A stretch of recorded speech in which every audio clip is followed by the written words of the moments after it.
Previously on our story, Hadassah and Boaz learned of their shared royal lineage, a bond that makes them fated mates and a powerful threat to their enemies. Now, in part 3, the past and future are about to collide in the most unexpected ways. Stepping into the Zion castle for the first time should have felt like a homecoming, a victory. But for Hadassah, every grand hallway and polished marble floor was a chilling reminder of how much she now had to lose. The Alpha King Boaz had surrounded her with every luxury imaginable.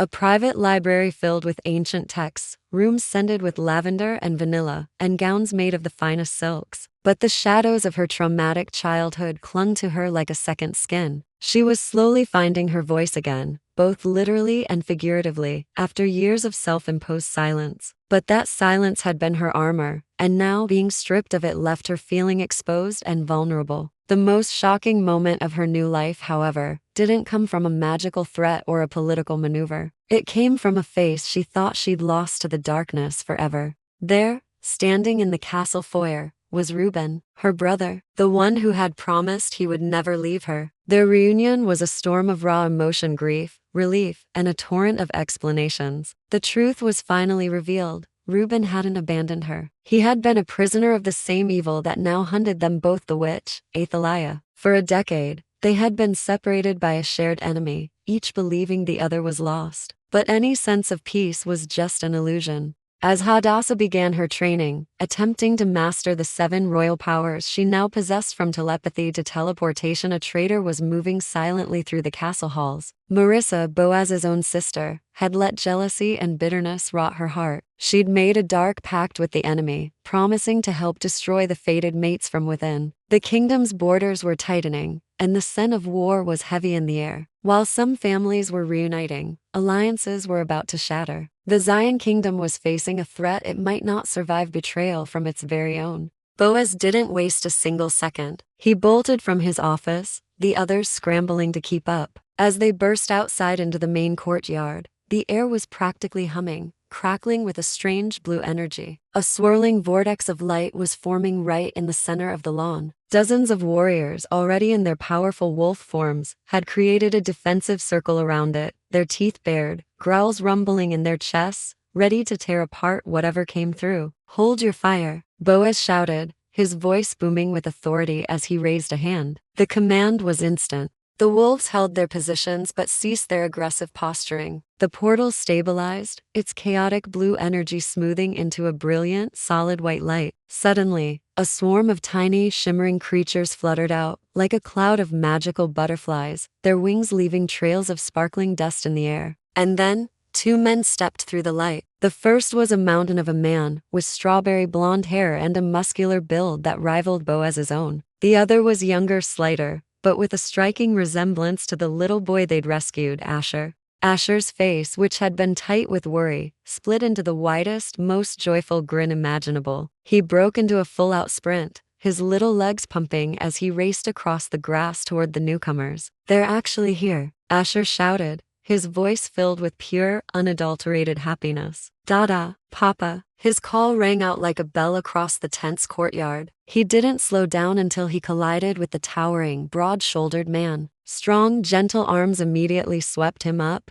hoisting him high against a familiar, solid chest. A series of bright, bubbly giggles escaped him, the sound of his laughter seeming to melt the tension in the air. You could almost feel the collective sigh of relief from the werewolves as they relaxed their shoulders. Asher wiggled his way back down to the ground but didn't let go. He grabbed a hand of each of the men and began tugging them eagerly toward his new friends. "Alpha Boaz, Luna Hadassah, look," Asher announced, his chest puffed out with pride. He gestured dramatically to the 2 men. "This is Papa Eleazar and Dada Zebulun." He looked up at them, his eyes wide and shining with adoration. "They are the kings of the Athaliah kingdom." He then turned his gaze back to Boaz and Hadassah. "Papa, Dada, these are my friends. They've been looking after me." Zebulun, the younger-looking man with Asher's features, stepped forward first. He executed a graceful, formal bow to the werewolf king and queen. When he straightened, he flashed a brilliant, perfect smile that seemed to light up the entire clearing. "It is a true pleasure to meet you both," Zebulun said, his voice smooth and melodic. He reached out and gently took Hadassah's hand. "I hope our little angel hasn't been to much trouble for you." "The pleasure is all ours," Hadassah replied, her own smile warm and genuinely welcoming. She was immediately charmed by his radiant energy. Eleazar, the mountain of a man, was clearly a person of fewer words. He stood like a granite statue, his presence commanding and heavy with unspoken power. He shook hands with Boaz and Hadassah, his grip firm and his movements brief. He didn't say much, but the way his hand rested protectively on Asher's small shoulder spoke volumes about his priorities. "We heard whispers about that wicked witch," Zebulun said, his bright expression instantly shifting to a deep, frustrated pout. He crossed his arms over his chest dramatically. "We couldn't just sit by while she was running around causing trouble. We came to protect our baby." Eleazar moved closer, drawing Zebulun to his side in a silent gesture of support. Asher, seeing his father pout, copied the expression perfectly, his little face scrunching up in adorable solidarity. "The rumors are true," Eleazar confirmed, his voice a deep, steady rumble. "We are here to offer our strength. No one touches our son." As he spoke, the shimmering gate behind them remained open. Suddenly, a mountain of luggage began to fly through the portal, one piece after another, landing in neat, organized heaps on the grass. There were trunks, ornate boxes, and bags of every shape and size. As the very last trunk thumped onto the ground, the magical doorway snapped shut, vanishing into thin air as if it had never been there at all. Following the kings, a large contingent of 5 warriors emerged. At least 100 men and women, all moving with the fluid, otherworldly grace unique to their kind. Without a word, they moved toward the tree line to change into more suitable traveling clothes for this realm. Boaz didn't miss a beat. He was already in leader mode, signaling to his own lead warriors. "Escort our guests to the houses near the manor," Boaz ordered crisply. "Help them with their belongings and ensure they have everything they need for a comfortable stay." As the 5 warriors were led away, the royalty Boaz, Hadassah, and the 2 kings with little Asher happily nestled between them moved toward the main mansion. They walked in a tight, protected circle, with werewolf guards flanking them on all sides as they crossed the threshold into the great stone halls of the castle. But deep in the shadows of the forest that bordered the Zion lands, hidden and unseen, a pair of eyes watched the entire exchange. "The security is tighter now," a woman said, her voice laced with annoyance. She was sitting on a cold, damp stone floor, facing the infamous witch whose reputation for cruelty preceded her. "They've locked the place down completely. No one moves in or out without being spotted. The arrival of the Phi has made it impossible." Athaliah's face, already a mask of dark intentions, twisted into an ugly scowl. Her long, sharp fingers clawed at the air as if she could physically tear the bad news apart. "This is a problem," she hissed, her voice like grinding stones. "They are gathering too many allies. First the brother, now the Phi. I think we should stop waiting," the other woman suggested. It was Marissa, Boaz's sister. Her voice was sharp, filled with a reckless, desperate hunger for chaos. "We should call that fool and just attack. Forget the plan. Let's storm the castle and end this now." Athaliah, who had originally favored a slow, methodical siege, didn't even hesitate. The logic of a patient approach was instantly burned away by a raging fire of impatience and a burning need for destruction. The arrival of new, powerful enemies had changed the game. "Fine," the witch snarled, a cruel smile spreading across her lips. "We move at midnight. The trap is set, and the players are in position." With the Phi Kings adding their power to the mix and a traitor ready to open the gates, the Zion Kingdom is on the brink of an all-out war. Can Boaz and Hadassah's bond withstand the ultimate betrayal? Make sure you're subscribed and have that notification bell on, because you won't want to miss what happens next. While the shadows plotted, the mansion was filled with the scent of roasted meat and sweet sugar. A late dinner had been prepared in the royal dining room to welcome the Athaliah kings. The room was a masterpiece of simple elegance. A massive oak table sat in the center, its edges still rough with natural bark. The chairs were tall and straight, matching the ancient wood of the table. Above them, massive crystal chandeliers dripped with light, reflecting off the polished marble floors and cream-colored walls. It was a room designed for peace, though the people inside were preparing for war. Boaz took his place at the head of the long table. Hadassah sat to his right, with Asher and Mason beside her. On the left side, Eleazar and Zebulun sat together, their movements synchronized and elegant. The table was soon covered in a feast. Platters of seasoned ribs, savory meatloaf, and bowls of fresh fruit were passed around. For dessert, there were tall slices of lemon raspberry cake and rich vanilla sponge. The finest wine flowed into crystal glasses. Laughter echoed against the high ceilings. Stories of the Fey realm were traded for tales of the werewolf territories. For a few brief hours, the weight of the coming battle seemed to lift. Asher sat between his fathers and his new friends, feeling more secure than he had in weeks. Hadassah glanced around the table, her smile faltering slightly. She leaned toward Boaz. "Where is Marissa? She should be here." Boaz scanned the room, his brow furrowing. His sister's absence was unusual, especially for a dinner this important. Before he could voice his concern, the heavy double doors of the dining room were thrown open with a violent bang. Jethro stood in the doorway, gasping for air. Sweat soaked his shirt, and his face was pale with alarm. He clutched the doorframe just to stay upright. "Hunters," Jethro choked out, his voice raw. "Hunters, witches, and rogues. They've hit the borders." "I am coming with you," Hadassah said. She kept her voice steady despite the roar of the approaching army. Her eyes locked onto Boaz's. She didn't blink. Nearby, the kings of the Fae marched toward the front lines. The ground vibrated under the weight of thousands of boots. Athaliah's forces had already breached the outer perimeter. High above, Shen's power crackled through the air as he threw up barriers to keep the mansion safe. "No," Boaz said. A low growl vibrated in his chest. He looked at the chaos erupting around them and then back at her. "And why is that?" Hadassah asked. She stepped closer to him, her hands balled into fists.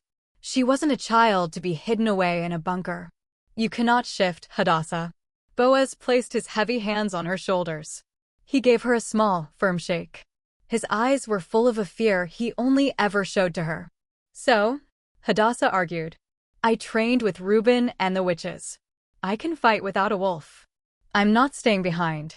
Around them, the kingdom was a blur of motion. Women and children hurried toward the underground bunkers.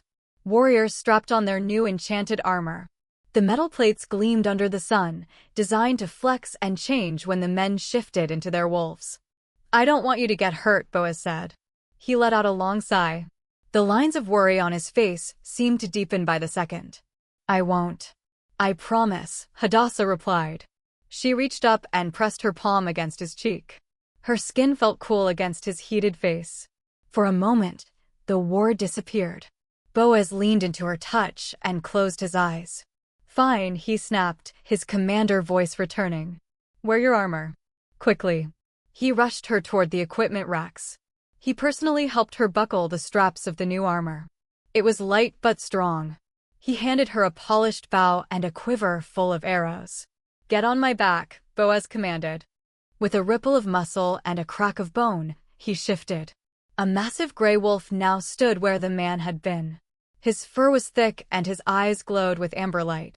Hadassah climbed onto his broad back and gripped his fur. They bolted toward the heart of the battle.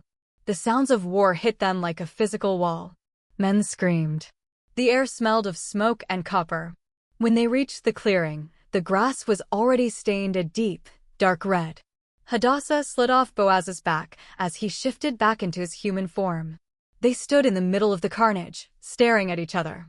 It was a silent argument, a final moment of shared fear and love. Boaz leaned in and kissed her. It was slow and soft, a stark contrast to the violence surrounding them. His hand rested just below her ear, his thumb brushing her cheek. Hadassah could feel his heart hammering against her chest like a trapped bird. They pulled away, both breathing hard. "Be safe," Boaz said. He shifted again without another word. He lunged into the fray, a blur of gray fur and teeth. The sky turned dark with a storm of arrows. Spears whistled through the air like angry hornets. Lances flashed against the black clouds. Below, the wolves snarled and snapped. The ground grew slick and dangerous underfoot. Hadassah didn't hesitate.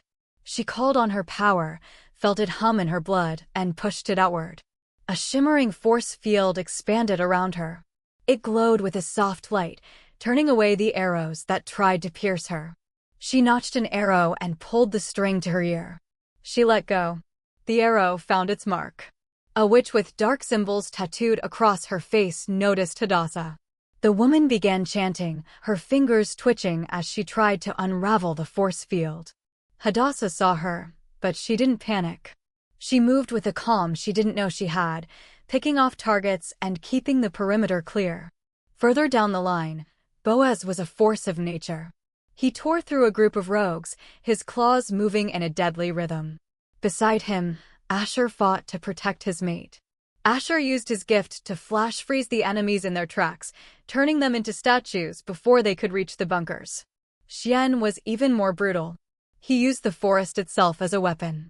Tree branches whipped out like snakes, wrapping around the attackers. The sound of snapping would mingled with the sound of breaking bone. Eliezer and Zebulun fought side by side. They refused to leave each other's sight. Zebulun's hand was sliced open, blood dripping from a deep gash, but he didn't stop. He blasted the enemy with ice, his face pale with pain. "Baby, go back to the bunkers," Eliezer begged. "Please." "I am not going anywhere, Eliezer," Zebulun snapped. He didn't even look at his mate. He focused on a witch who was trying to sneak up on them. With a flick of his wrist, she was encased in a block of frost. "Just stay by my side," Eliezer sighed. "And stop using that hand." The battle was a nightmare of noise and blood. Boaz's shoulder was bleeding now. A rogue had managed to sink their teeth in, and the wound was slowing him down. He reached out through the mental link, his thoughts heavy. "Mason," he called. "Yeah?" Mason replied instantly. "Do you see Athaliah? Where are the leaders?" "No." Mason's voice sounded frustrated. "I can't find any of them. It's like they're hiding." "Reuben and the sisters are here," Mason added. "Maybe they can find that woman." Boaz kept fighting. His loyal warriors formed a circle around him, their enchanted armor flashing like moonfire every time they moved. Hadassah released another arrow. It struck a hunter in the chest. A spray of blood hit the air and splashed across her face. It tasted like metal. Her force field flickered. She was getting tired. The shimmering light around her began to dim. Boaz felt a sudden chill in his gut. His wolf sensed something. The air felt too still. The shadows felt too long. Suddenly, the world went quiet. The rogues stopped mid-swing. The witches stopped their chanting. The arrows stopped falling. The enemy backed away, creating a wide, empty circle in the middle of the battlefield. A high-pitched, mocking voice cut through the silence. "What a strong alpha," Athaliah said. "Now, I know you won't risk your parents' or your mate's life," Athaliah said. She peeled back her lips to show rows of yellow, jagged teeth. Her skin looked like dry parchment stretched over a skull, and her hair hung in oily, straw-like clumps. She smelled of stagnant water and old blood. Boaz felt the low rumble of his wolf vibrating in his chest, a physical need to shred the witch into pieces. But he stayed frozen. Across the clearing, several witches held his parents and Hadassah captive. The sight of the cold blades against their throats kept his claws retracted. "Hand them back," Boaz growled. His beta, Mason, skidded to a stop beside him. Mason was panting hard, his chest heaving from the sprint through the woods. Athaliah pouted, a mock expression of sadness that made her serpentine eyes glint with malice. "You're no fun. What do you want?" Boaz demanded. He stepped forward, but the witches tightened their grip on Hadassah. He stopped instantly. "Tell me what you want." "The kingdom," Athaliah shrugged. "Then challenge me," Boaz countered. "Wolf to wolf. The winner takes everything. Let them go and face me." Athaliah cackled, a sound like dry leaves skittering over a grave. "I'm no wolf alpha, but I have a better idea." She gestured toward the shadows of the trees. A figure stepped out into the light, walking with a calm that didn't fit the chaos of the battlefield. The air left Mason's lungs in a sharp, pained gasp. Marissa stood there. She didn't look like a prisoner. She didn't look afraid. She looked at them with a face as cold as stone. Hadassah's eyes filled with tears.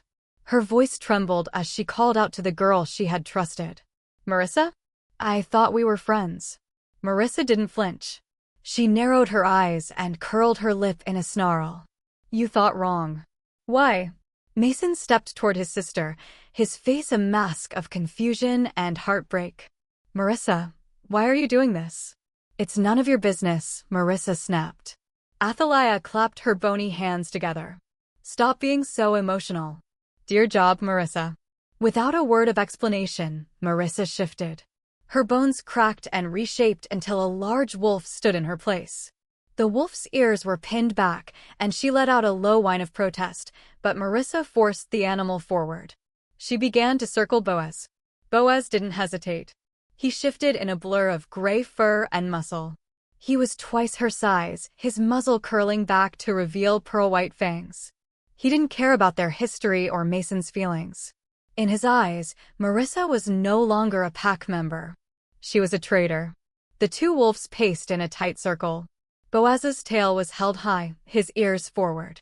He waited for her to make the first move. The growl in his chest evolved into a deafening howl, and he lunged. He slammed into Marissa with the force of a falling tree. She went flying backward, her body thudding against a thick oak. She scrambled to her feet, snarling, and tried to lunge for Boaz's throat. He was faster. He stepped aside and clamped his jaws onto her leg. A sickening crack echoed through the clearing. Marissa howled in agony. "Fight, you idiot!" Athaliah screamed from the sidelines. Suddenly, the ground shook. Thick, wooden branches shot out from the earth, wrapping around Athaliah's waist and throat. Ephron, the forest guardian, stepped from the brush. He didn't kill her yet. He knew Boaz would want that honor later. Nearby, Asher moved like a ghost, slipping behind the witches holding the hostages. With a few swift strikes, he knocked them back, pulling Hadassah and Boaz's parents to safety. Marissa tried to stand on her broken limb. Her wolf was whimpering now, pleading for surrender, but Marissa pushed her body toward Boaz one last time. She managed to sink her teeth into his shoulder. Boaz roared, his claws digging into the dirt as he swung his head around. He snapped both of her hind legs in one fluid motion, pinning her to the forest floor. She collapsed, unable to move, letting out a high-pitched cry of defeat. A pained voice entered Boaz's mind through the pack link. "Don't kill her." Boaz snapped his head toward Mason. "Why? She betrayed us." "I know." Mason's voice was weak, breaking with emotion. "Just, please. I need to know why. I need to hear it from her." Boaz huffed, a hot cloud of breath hitting the air. He looked down at the broken traitor beneath him. "Take her to the cells," he ordered. Mason moved forward, his head low, and began to drag his sister's broken form away from the battlefield. Boaz shifted back into his human form. He stood tall, his chest covered in dirt and blood. He turned his gaze toward Athaliah. She was still pinned by Ephron's branches, but she was smiling. "Athaliah," a voice hissed. Keziah stepped forward, flanked by her sisters Ada and Zipporah. Reuben stood behind them, his hand on his sword. Ephron released the branches, dropping the witch into the dirt at the sisters' feet. "Nice to see you again, daughter," Athaliah said, her voice dripping with fake affection. Keziah didn't say a word. Her face was a mask of cold fury. She raised her hand, and her sisters did the same. Ephron used the trees to snap Athaliah's arms, holding her still as the three witches channeled their power. "See you in hell," Keziah whispered. A pillar of white-hot flame erupted from their palms. Athaliah's screams filled the woods, a shrill, piercing sound that set the birds to flight. Within seconds, the screaming stopped. Her body crumbled into a pile of gray ash, scattered by the wind. The sisters fell to their knees, gasping for air as their magic drained away. Around them, the battle was ending. The rogue wolves were fleeing into the deep woods, chased by Boaz's warriors. The enemy witches vanished into the shadows, and Ephron's branches ensured many didn't make it far. Boaz looked around the clearing. His parents were safe. Hadassah was running toward him, her face shining with relief. The warriors began to cheer, raising their weapons into the air. "We did it," Hadassah whispered, throwing her arms around him. "It's over. We're safe." Boaz pulled her close, breathing in her scent. He looked at his people, at the kingdom he had fought so hard to protect. For the first time in months, the weight on his shoulders felt light. They had won. But deep in the thicket, hidden by the dense leaves and the shadows of the setting sun, a metal barrel glinted. The leader of the hunters watched through a specialized scope. He didn't care about the witches or the traitors. He only cared about the alpha. He pulled the trigger. A sharp crack shattered the moment of peace. Boaz felt a sudden, white-hot explosion in his chest. The world tilted. He didn't even feel his knees hit the grass. Boaz. Hadassah's scream was the last thing he heard before the darkness rushed in to meet him. Stay with me. Boaz, look at me. I am as yellow as a school bus today, Hadassah said, her voice echoing against the cold stone. I am free, and I am as dark blue as the night sky. I am overwhelmed. She stood before the silver bars of the cell, a small, sad smile playing on her lips. On the other side, Miriam sat on the cement floor. She didn't look up. Instead, she chewed on a fingernail and kept her eyes locked on the ground. What do you want? Miriam asked. Her voice was flat, like a well that had run dry. To see you, Hadassah replied. She sat down on the floor, careful to keep her dress from brushing the silver bars. The metal was a constant reminder of the barrier between them. Miriam finally looked up. Her hair was chopped short, a request she had made the day they locked her in the dungeon. Though she was a prisoner, the guards provided her with clean clothes and basic things to stay human. I asked what you want, Miriam repeated. The coldness in her tone was sharp enough to cut. I wanted to see how you were doing, Hadassah said with a sigh. She looked at the other girl with a softness she couldn't quite shake. Despite everything, the ghost of their friendship remained. You still have years left here.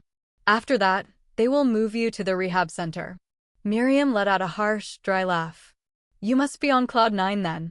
Watching me rot while you play queen. You are my friend, Miriam, Hadassah said.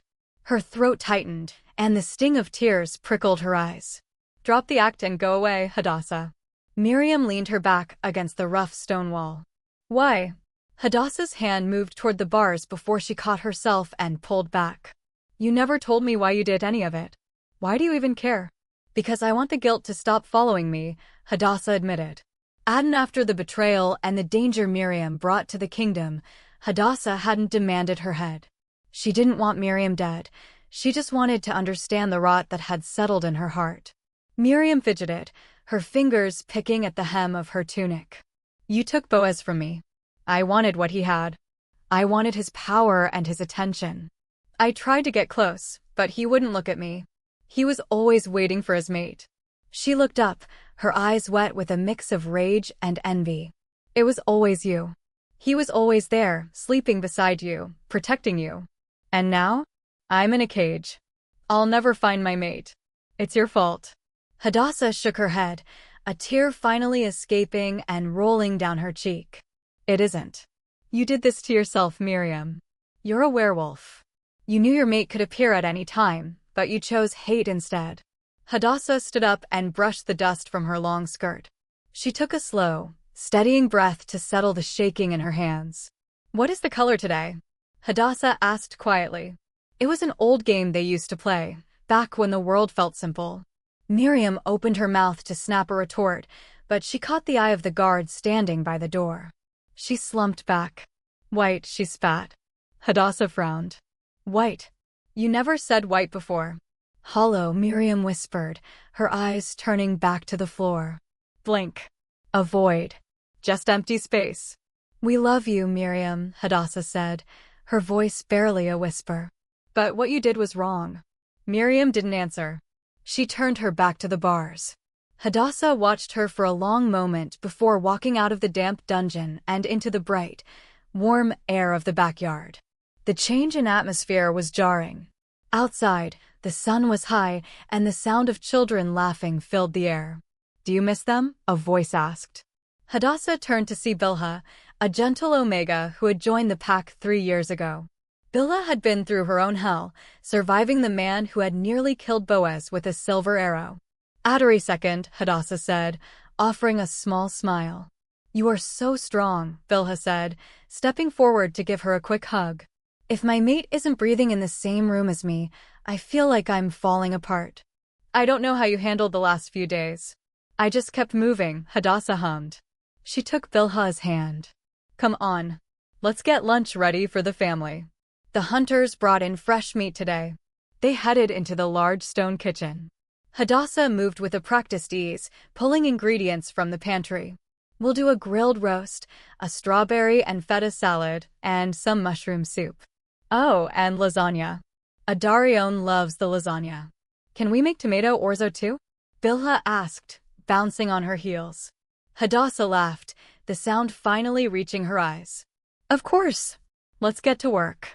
By the time the table was set in the grand dining hall, the room was filled with the savory scent of herbs and roasting meat. The heavy doors swung open and Reuben rushed in. He grabbed Hadassah in a bear hug, lifting her off her feet. Baby sister, he barked, planting a messy kiss on her cheek. Reuben, put me down, she laughed, swatting at him. Where are Zipporah and Milcah? Right behind the loudmouth, Zipporah said, walking in with a smirk. Milcah followed close behind, her small baby bump visible under a tight white dress. Flower. Milcah squealed, rushing over to Hadassah for a hug. Hadassah hugged them both tight. How is the baby, Zipporah? How are you holding up? We're doing great, Zipporah said, leaning into her husband as they took their seats. The room began to fill with the rest of their circle. Bilhah sat with her mate, Uriah. Adon Asher and Shen arrived, though Asher moved slowly. He was carrying a child of his own now, his fey magic humming softly around him. Did you hear from Keziah? Hadassah asked as she began to pass the plates. She's still in England, Zipporah replied. She found her mate there. She's happy, even if she's far away. The heavy thud of boots announced the arrival of Jethro, Ada, and Abner. Their young son, Noam, trailed behind them with a toy car. He was a quiet, observant boy who stayed close to his mother's side. Hadassah knelt down to offer him a hand, and he shook it with a tiny, shy smile. As everyone settled in, Hadassah looked at the head of the long table. The chair was empty. Boaz had been away for 4 days checking on the border territories. Adon, though the room was full of friends, the empty chair felt like a hole in her heart. Go ahead and eat, Hadassah told them, trying to keep the sadness out of her voice. Suddenly, the side doors burst open. 2 identical blurs of movement raced across the floor. Mommy! Ephraim and Manasseh crashed into Hadassah's legs. She scooped them both up, kissing their heads as they giggled. Ephraim, her little alpha, was already showing his father's fire, while Manasseh was calm and steady. Did you forget about me? A deep, rumbling voice asked. Hadassah froze.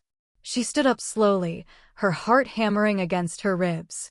Standing in the doorway was Boaz. He looked tired and dusty from the road, but his eyes were bright as they locked onto hers. Boaz, she breathed. He crossed the room in 3 long strides, pulling her into his arms. He kissed her deeply, a greeting that made the rest of the room disappear. You, Dad! Ephraim yelled, making the whole table erupt in laughter. Boaz pulled back just an inch, grinning. It's been a long time, baby. It was 4 days, she teased, though she held him tighter. 4 days too long. Boaz took his place at the head of the table. He pulled the boys onto his lap for a moment before letting them settle into their own chairs. Hadassah sat beside him, her hand resting on his knee. She thought back to the chaos of years ago, the silver arrow that nearly took him, the betrayal of her father, and the darkness of the dungeons. Her father was still paying for his crimes in the council's prison, a slow punishment for a lifetime of cruelty. But here, in this room, there was only light. Boaz picked up a glass and cleared his throat. The room went silent. To the people we meet, Boaz said, his voice steady and warm. To the friends we make. And to the lives we finally get to live. Glasses clinked together. Laughter filled the hall. Hadassah looked around the table at the faces of the people she loved. She wasn't just blue or yellow anymore. What color are you now? Boaz whispered, leaning toward her ear. Hadassah smiled and squeezed his hand. I'm the whole rainbow, Boaz.